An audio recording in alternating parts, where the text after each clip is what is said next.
बिहार के सीएम नीतीश कुमार कब अपने बयानों से यू टर्न ले जाएंगे, इसका अंदाजा उनका सबसे करीबी भी नहीं लगा सकता। वैसे भी नीतीश के बारे में एक बात और कही जाती है, जो नीतीश के ज्यादा करीब जाता है उसका पार्टी से ही पत्ता कट जाता है। नीतीश कुमार राजनीति में इतनी बात यू टर्न मार चुके हैं कि अब उन्हें कोई भी बयान देने के बाद यह भी कहना पड़ता है कि वो सच कह रहे हैं। लेकिन इस समय बिहार की सियासत में सबसे ज्यादा चर्चा अगर किसी बात की हो रही है तो वो है नीतीश के बेटे की राजनीति में एंट्री, क्योंकि नीतीश कुमार अब तक परिवारवाद की राजनीति का विरोध करते रहे हैं, इसीलिए उन्होंने अभी तक अपने परिवार को राजनीति से दूर भी रखा है। ऐसे में अभी तक नीतीश कुमार की तरफ से ऐसे संकेत कभी नहीं दिए गए कि उनके बेटे निशांत कुमार सियासत में आने वाले हैं, लेकिन पार्टी के अंदर इसे लेकर चर्चा जरूर तेज हो चुकी है। पहले कहा जा रहा था कि निशांत की सियासी पारी होली के बाद शुरू होगी, लेकिन अब खबर आ रही है कि होली तो दूर, निशांत पहले ही सियासत में उतरने वाले हैं। तो कब निशांत की सियासत पारी हो रही है शुरू, और निशांत के राजनीति में आने की खबर से बीजेपी में क्यों मची हुई है हलचल, इसी को लेकर आज हम अपनी स्पेशल रिपोर्ट में करेंगे चर्चा। नमस्कार, मैं हूं अंशिता। नीतीश कुमार बार बार बीमार पड़ रहे हैं। नीतीश की बीमारी के चलते एनडीए को अपनी चुनावी रणनीति बनाने में भी परेशानी का सामना करना पड़ रहा है, क्योंकि एक तरफ यह भी कहा जाता है कि नीतीश जो बीमार पड़ते हैं उसके पीछे की वजह असल में बीमारी नहीं होती है, बल्कि जब उनके पास सवालों के जवाब नहीं होते मीडिया को देने के लिए, या फिर वो कोई बड़ा फैसला करने वाले होते हैं, किसी मंथन में लगे होते हैं, तब वो इसी तरह बीमारी का चोला ओढ़ लेते हैं और सवालों से दूरी बना लेते हैं, और इसके बाद वो बहुत बड़ा फैसला लेकर ही मीडिया के सामने आते हैं। और वहीं दूसरी तरफ ये भी कहा जा रहा है कि क्योंकि अब उनकी उम्र हो रही है, ऐसे में वो बीमार पड़ने लगे हैं, तो ये भी एक चिंता का विषय है। वहीं तीसरी बात ये भी है कि प्रशांत किशोर से लेकर तेजस्वी यादव, हर कोई अब ये कह रहा है कि नीतीश मानसिक तौर पर भी ठीक नहीं है, मानसिक तौर पर अस्वस्थ हैं। ऐसे में अब जेडीयू के अंदर से ही इस बात की चर्चाएं शुरू हो गई हैं कि नीतीश कुमार को अब अपने उत्तराधिकारी का नाम घोषित कर देना चाहिए, और नाम क्या होगा ये भी पहले से ही तय है। नीतीश कुमार ने ही शायद संकेत दे दिए होंगे, तभी उनके पार्टी के नेताओं की तरफ से बार बार निशांत कुमार को सियासत में लाने की बातें होने लगी हैं। अब जनता दल यूनाइटेड के नेता नीतीश पर दबाव बना रहे हैं कि निशांत की राजनीति में एंट्री कराई जाए, अब सही वक्त आ चुका है। निशांत कुमार नीतीश के इकलौते पुत्र हैं, 38 साल के हैं, यानी राजनीति में एंट्री मारने के लिए पूरी तरह से तैयार हैं। नीतीश से हरी झंडी मिल चुकी है, इसलिए निशांत भी अब राजनीतिक बयान देने लगे हैं। 8 जनवरी को निशांत कुमार अपने पिता के साथ अपने पैतृक गांव बख्तियारपुर पहुंचे थे, जहां उन्होंने पहली बार मीडिया से बातचीत की और मीडिया से बातचीत करते हुए एक राजनीतिक बयान भी दे दिया। निशांत कुमार ने कहा कि इस साल विधानसभा चुनाव हैं, तो पिता यानी नीतीश कुमार और उनकी पार्टी को जनता वोट करे और फिर से सरकार में लेकर आए, वो अच्छा काम करेंगे। इसके बाद यानी निशांत कुमार के इस बयान के बाद से कहा जा रहा है कि जेडीयू के अंदर से इस बात की चर्चा तेज हो गई है कि 3 फरवरी को बसंत पंचमी के दिन निशांत कुमार की सियासत में एंट्री हो सकती है। दरअसल ये कहा जा रहा था कि निशांत कुमार तो राजनीति में आने के लिए तैयार थे, लेकिन नीतीश कुमार किसी मौके का इंतजार कर रहे थे।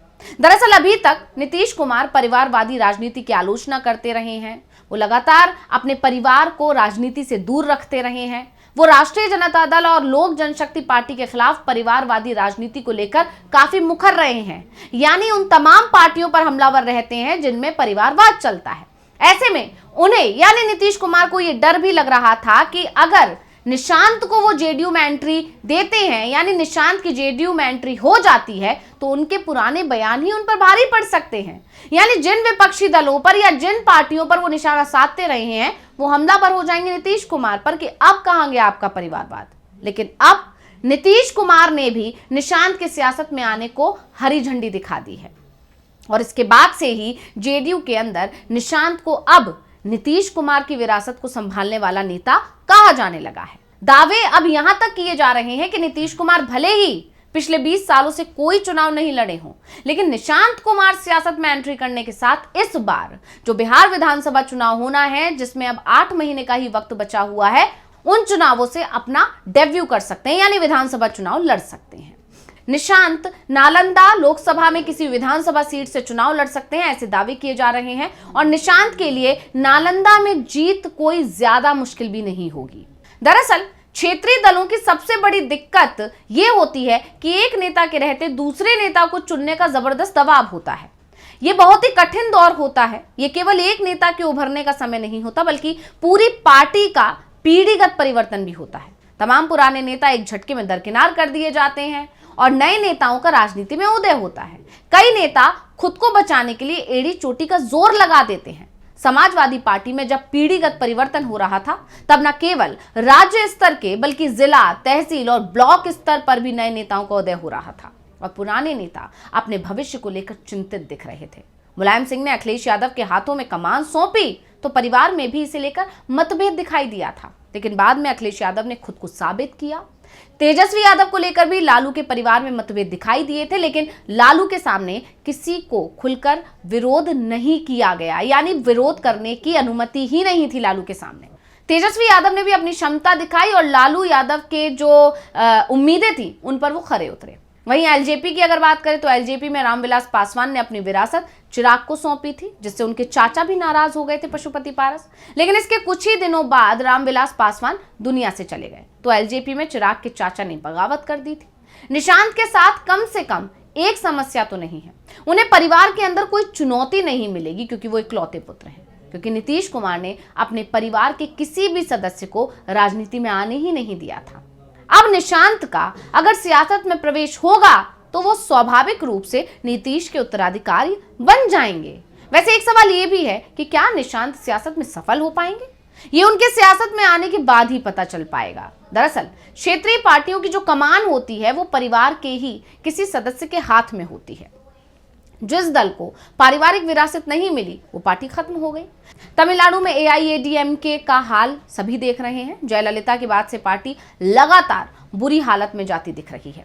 इसलिए बीएसपी सुप्रीमो मायावती हो या फिर टीएमसी की ममता बनर्जी, इन्होंने अपने भतीजों को कमान सौंपने की दिशा में आगे बढ़ चुकी हैं। क्योंकि इनके परिवार में कोई नहीं है तो इन्होंने फिर अपने भतीजों को उत्तराधिकारी बनाने पर काम करना शुरू कर दिया है। नेशनल कॉन्फ्रेंस की कमान फारूक अब्दुल्ला के बाद उनके बेटे उमर अब्दुल्ला के हाथ में गई। इसी तरह पीडीपी की कमान मुफ्ती मोहम्मद सैयद के बाद महबूबा मुफ्ती के हाथ में गई। अकाली दल की कमान प्रकाश सिंह बादल के बाद सुखवीर सिंह बादल के हाथ में गई। और भी कई दलों में ये स्थिति है जहां परिवार के हाथ में ही पार्टी की कमान गई। जिन दलों में पारिवारिक विरासत का नेतृत्व हावी नहीं हो पाया वो दल या तो जल्दी ही खत्म हो गए या फिर बुरी स्थिति में है। अब राजनीति के माहिर खिलाड़ी नीतीश कुमार की नजर में भी ये सब चीजें हैं।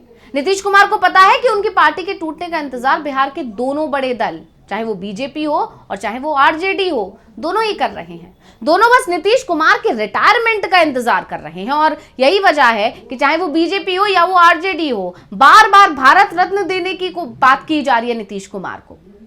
दरअसल नीतीश कुमार बिहार में अति पिछड़ा वर्ग का ऐसा वोट बैंक लेकर बैठे हुए हैं जिसके बिना ना तो आरजेडी और ना ही बीजेपी अपनी सरकार बना पाएंगे। इसलिए इन दोनों दलों की नजर नीतीश कुमार के थक जाने पर है और उसके बाद जेडीयू नेताओं और उसके वोट बैंक के भी बीजेपी और आरजेडी में बंटने की पूरी गारंटी है। ऐसे में अगर नीतीश कुमार अपने बेटे निशांत कुमार को राजनीति में ज्वाइन कराते हैं तो जेडीयू नेताओं को एकजुट करने वाला एक नेता मिल जाएगा और पूरी की पूरी पार्टी इंटैक्ट भी रह सकती है। वैसे नीतीश के बेटे निशांत की पॉलिटिकल एंट्री के सवाल पर जेडीयू नेताओं के बयान भी अब आने शुरू हो गए हैं।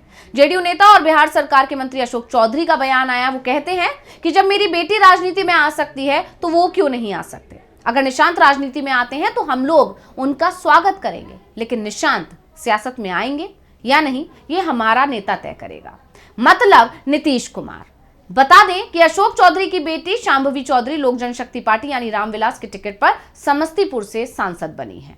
लगभग ये तय हो चुका है कि निशांत कुमार की एंट्री राजनीति में होने वाली है। बस सवाल ये है कि कब होगी और जब होगी तो विधानसभा में वो किस सीट से चुनावी मैदान में उतरेंगे। तो रिपोर्ट आपको कैसी लगी हमें कमेंट करके अपनी राय जरूर दीजिएगा। इसी के साथ मुझे दीजिए इजाजत। देखते रहिए डीवी लाइव। नमस्कार।